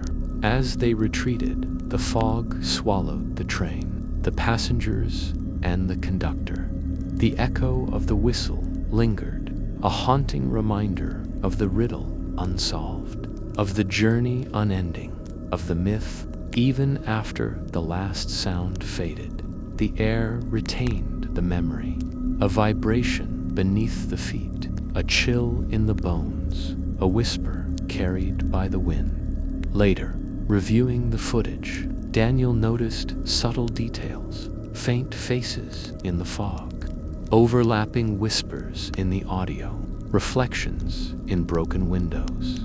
The cameras captured hints, fragments of the truth. The midnight train to nowhere persisted, alive in legend, alive in observation, alive in the minds of those who dared to watch. Locals spoke of the train in hushed tones, warning curious travelers to respect the rails, the fog, and the legends. They said it was not malevolent, it did not harm, but the riddle was inescapable. To encounter it was to be marked. To understand it partially was to be forever haunted by questions. Daniel and his team returned home, but the images, sounds, and feelings followed them. In dreams, the fog returns, the whistle calls, the lantern swings, and ghostly passengers drift endlessly along the tracks. The riddle endures. Is the train real? Are the passengers cursed? Or is it the enduring power of American myth, bending reality just enough to ensnare curiosity and awe? Years later, travelers and historians report glimpses along abandoned rails, echoes of whispers, faint taps of a lantern. Some hear the whistle and flee. Others stand captivated. The midnight train to nowhere continues its journey. The riddle unsolved, the legend alive, the curse subtle yet persistent.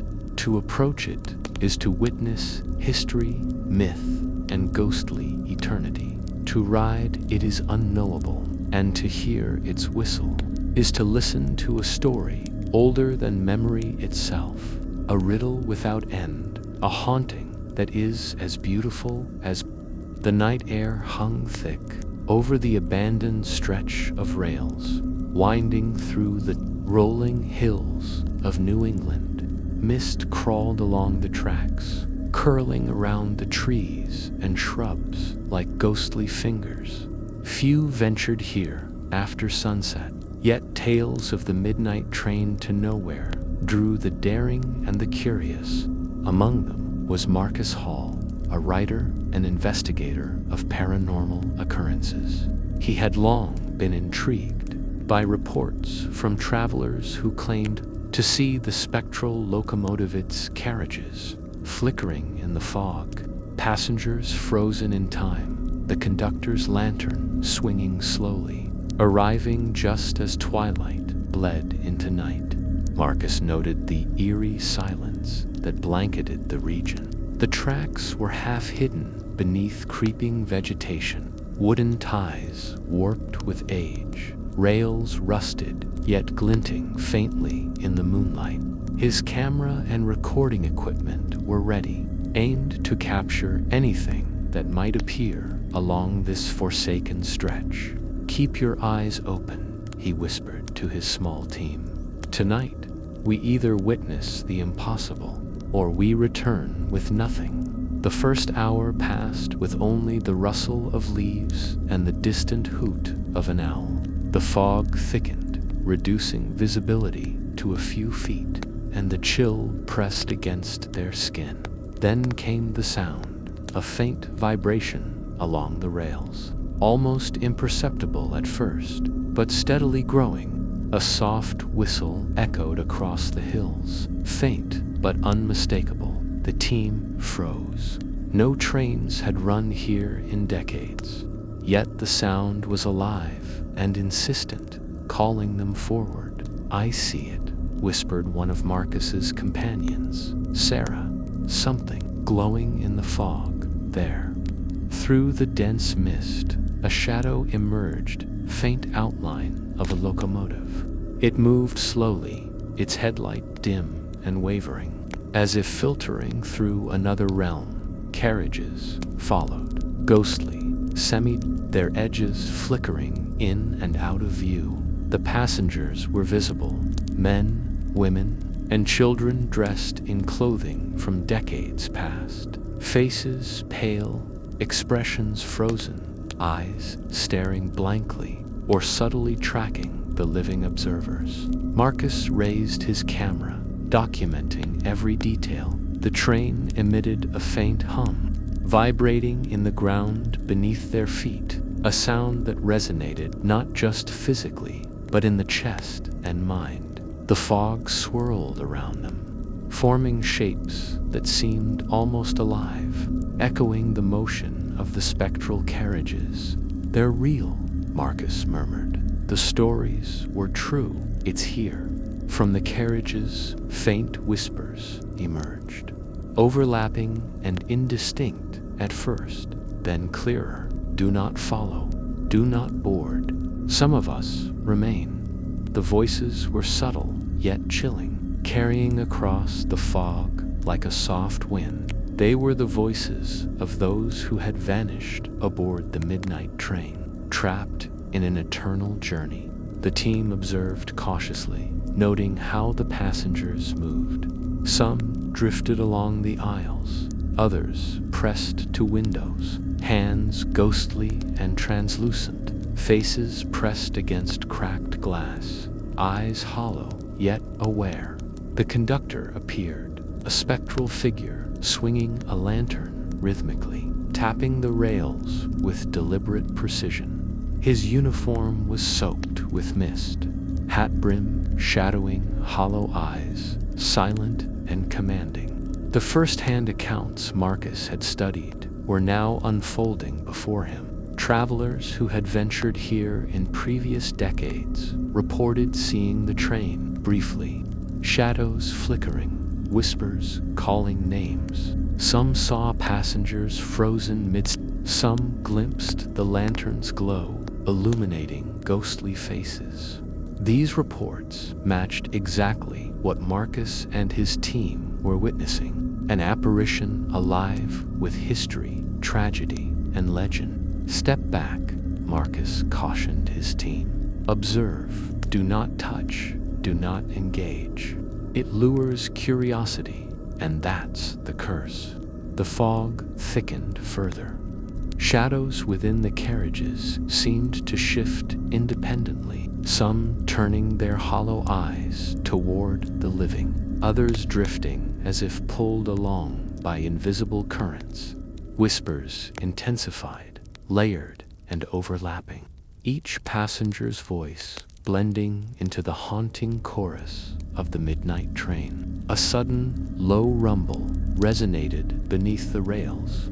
The train advanced slightly, not fully materialized, yet undeniably present. Its movement caused a subtle vibration in the earth, and the faint smell of coal and iron carried through the mist. The conductor's lantern swung in deliberate arcs, signaling both warning and welcome.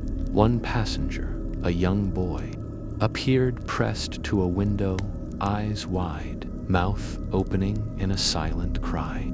Another, a woman clutching a shawl, seemed to glance directly at Marcus, her face a mixture of fear and resignation. Each figure told a story of unfinished life, of souls trapped in the endless journey of the Midnight Express.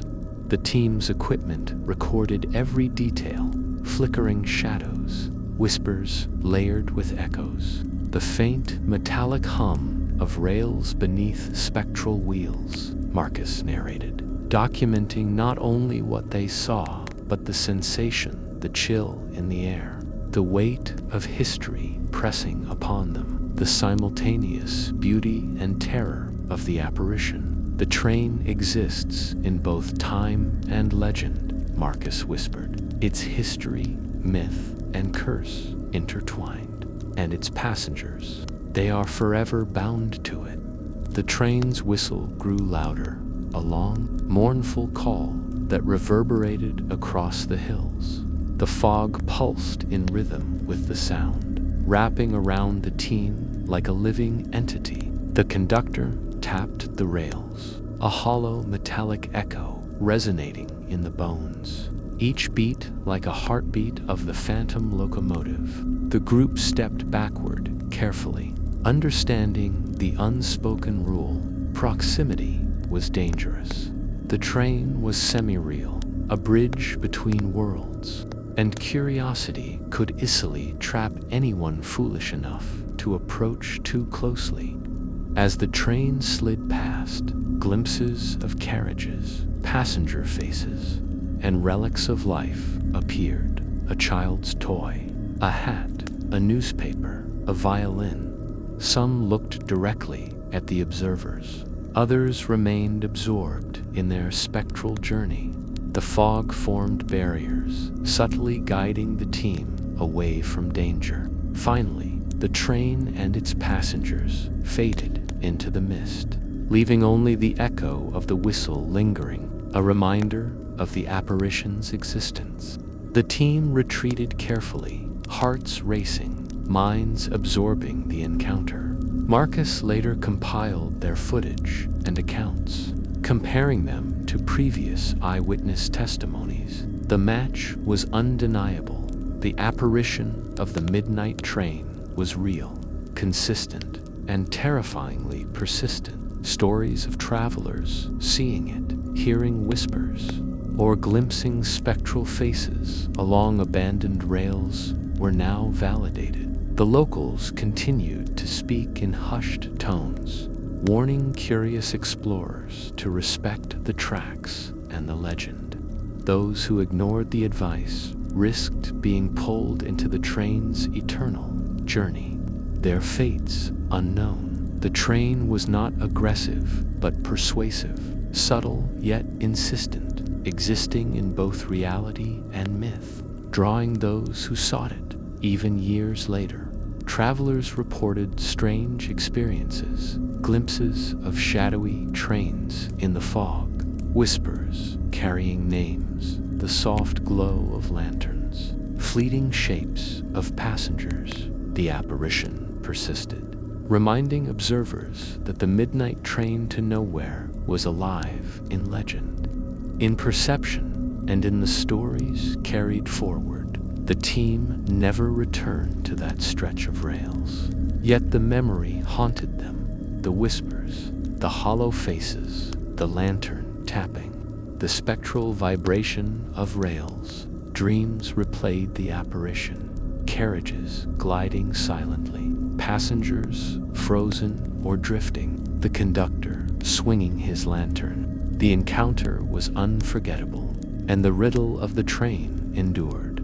For those who witnessed it, the train and its passengers were more than ghost stories. They were history, legend, and warning intertwined. The apparition on the tracks confirmed that the midnight train to nowhere existed, that its cursed passengers were real, and that its haunting journey would continue, waiting silently in fog, shadows, and whispered accounts. And so, the legend persisted. Travelers whispered the story to others. Ghost hunters documented the accounts. Locals continued their cautionary tales. The train, its passengers, and the conductor remained eternal, semi-visible, a haunting apparition moving endlessly along forgotten tracks, ever ready to draw in the curious, the daring, and the unwary. The apparition was a bridge between worlds, between history and myth, past and present, living and spectral. It reminded all who encountered it that some legends are not mere stories. They exist, breathing through fog, whispering through the night, and lingering in memory forever. The night had fallen thick and heavy over Hollow Creek Station, the rails twisted with rust, ties sagging under decades of abandonment. Only the moon, obscured by clouds, lent the faintest light to the forgotten landscape. Few dared approach after dark, yet tales of Engine 101, the midnight train to nowhere, had drawn the brave, the obsessed, and the curious. Among them was Elias Grant, a historian with a fascination for unsolved mysteries. Tonight, he intended to document the final truth, the night when the crew and passengers vanished without a trace. Elias arrived with a small team, carrying cameras, flashlights, and a deep respect for what awaited. The station was silent, save for the occasional creak of wood and the distant call of a night bird. Mist rolled along the rails, curling like living fingers, obscuring the track's end. "This is it," Elias whispered. "The night we finally witness the last journey." The team stepped carefully, every footfall crunching over gravel and decaying ties. The fog thickened, pressing against their skin, carrying with it the metallic scent of rails and something indefinably ancient. Ahead, faint vibrations pulsed through the ground, a warning, a heartbeat of the train. From the depths of the mist emerged a faint glow. The headlight of Engine 101 cut through the fog, dim yet unmistakable. Its carriages flickered, spectral yet tangible. The whistle blew softly at first, then louder, reverberating across hills and valleys. Elias felt the vibration in his chest, the pull of history and legend combined. The passengers appeared, men, women, children, frozen in a moment between life and eternity. Faces pale, expressions a mix of fear, wonder, and resignation. Some pressed hands against windows, ghostly fingers tracing the glass as if seeking connection with the living. Others drifted along the aisles, drifting silently, suspended between worlds. The conductor stood beside the rails, lantern in hand, uniform soaked from the mist.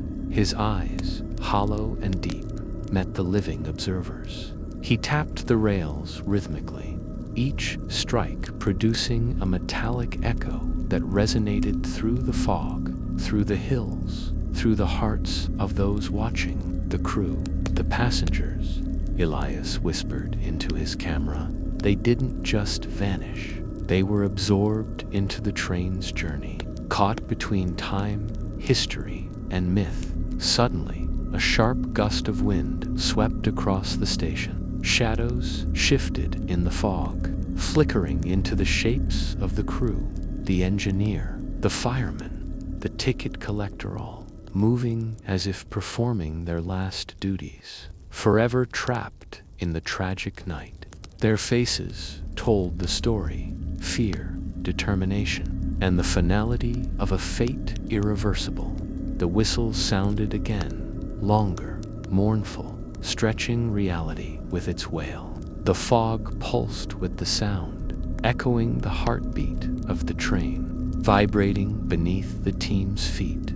Elias observed closely. This was not just a ghost story. It was a living, breathing entity, capturing moments in time, preserving tragedy as legend.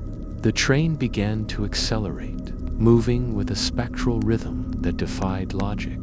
The carriages shifted, flickering between solidity and vapor, each movement a fragment of memory. Passengers reached out, their voices overlapping in faint whispers. "Do not follow. Beware, we are lost." Elias's team documented every detail, their cameras capturing flickers, shadows, and the faint glow of lanterns. The vibration beneath their feet intensified, a reminder that the train existed partially in their world, partially in another. Curiosity tugged at them, but instinct urged caution. The conductor tapped the rails again, slower now, deliberate. He raised the lantern, signaling both warning and guidance. Every observer felt the weight, the pull of the journey, and the tragedy of the last run. Suddenly, the first carriage shifted closer. Ghostly faces pressed against windows. A child's toy sat on a seat, frozen mid-motion. A newspaper lay open, pages fluttering without wind. Every detail told the story.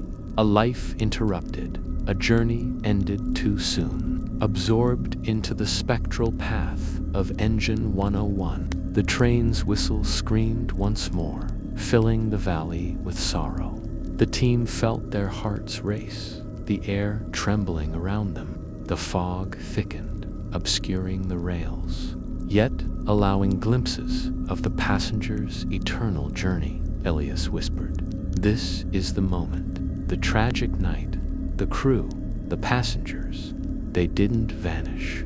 They became part of the train, part of the legend, part of the endless journey." The spectral locomotive glided past, carriages flickering, passengers frozen or drifting, the conductor's lantern swinging rhythmically. The train accelerated slowly, disappearing into the thick mist, leaving echoes, whispers, and the metallic hum behind. The team stepped back, hearts pounding. Every instinct screamed respect, awe, and fear. The fog carried the faint echo of the whistle, lingering in the night, a warning to those who might follow. The cameras later revealed fragments of the truth, flickering shadows of passengers, ghostly lantern light, whispers recorded faintly on the audio. The train's presence was undeniable, yet its final destination remained a mystery. The crew and passengers of Engine 101 were gone from history, yet preserved in the legend. Their last run immortalized in spectral form. Locals whispered tales of sightings, a glow in the fog, the faint metallic echo, passengers drifting along abandoned tracks. Few dared approach. Those who did return changed, haunted by glimpses of the tragic night, aware that some journeys do not end. Elias documented the story meticulously: the last run, the vanished crew, the passengers frozen in time, the conductor's eternal vigil. The midnight train to nowhere was both history and myth, tragedy and legend intertwined, pulling observers into a narrative that was impossible to forget. Years later, travelers reported similar experiences: whispers in the fog, glimpses of the train, lantern lights flickering. Some claimed to hear faint tapping of rails, the echo of the conductor's rhythm. The legend of Engine 101 persisted, alive in memory and observation, haunting those who dared witness it. The midnight train's final run serves as both story and warning. Some journeys are eternal, some fates inescapable. The passengers and crew are not malicious, they are witnesses, captives of a night that has transcended time, existing between reality and legend. The tragedy is eternal. The train moves silently through fog, past hills, through memory and myth, carrying the crew and passengers forever on a journey with no return. Their story, observed and recorded by the brave, is a chilling reminder of history's power, legends, pull, and the thin veil between the living and the spectral. Elias and his team never returned to Hollow Creek, yet every night the whistle echoes in their dreams. Shadows of passengers drift in their memories, and the lantern's soft tap haunts their imaginations. The last journey of Engine 101 remains unsolved, unforgotten, and endlessly haunting tragic night preserved in spectral rails and timeless legend.